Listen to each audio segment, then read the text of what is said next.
l'Union pour la République et la démocratie aura son candidat à la prochaine présidentielle. C'est en tout état de cause ce que laisse transparaître la lettre d'appel à candidature lancée, le 23 août 2021, par le premier vice-président, Pierre Salihou Sanogo, qui assure la fonction de président du parti depuis la disparition de son président fondation. La dite lettre est adressée aux différents secrétaires généraux de section aux fins de répercussion sur leurs bases respectives et explique aux prétendants de faire parvenir leur dossier de candidature, qui doit comporter une mention note de déclaration déclinant les motivations du candidat au secrétaire général du parti au plus tard le 24 septembre 2021. La circulaire ne fait cependant aucune mention sur les critères auxquels les candidats putatifs devaient répondre.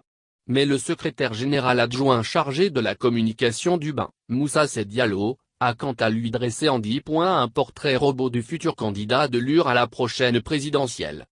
Le candidat de l'UR doit, selon lui, être une personne de moralité exemplaire, donc une personne sans reproche sur le plan de l'éthique, un cadre militant qui a côtoyé le président Soumaïla Cissé et imprégné de sa vision et de l'esprit du parti. Le candidat de l'UR, toujours selon Moussa, doit être reconnu et respecté par les cadres du parti, de l'intérieur et de l'extérieur, parce que leur engagement peut dépendre de la confiance que ceux-ci lui accordent.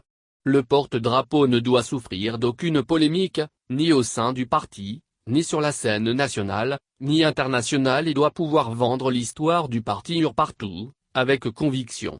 Cette histoire de militantisme, de vision et de patriotisme doit pouvoir convaincre sans problème, surtout lorsqu'elle vient d'une voix aussi autorisée.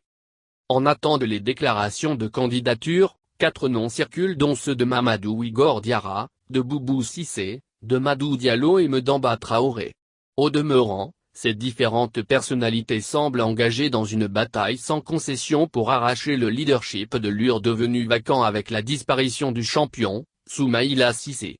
De bonne guerre pour qui connaît l'efficacité de la machine électorale qu'a laissé derrière lui l'illustre défunt.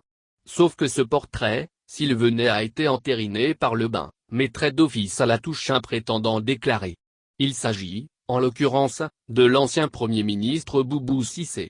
Celui-là même que les militants de l'UR ont combattu pendant 7 ans.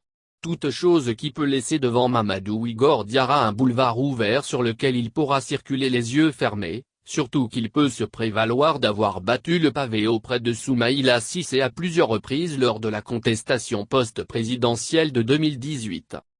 Joint par nos soins, Moussa explique, « Mon objectif n'est pas d'exclure un prétendant, mais de protéger et sauvegarder l'héritage du feu Soumaïla Cissé.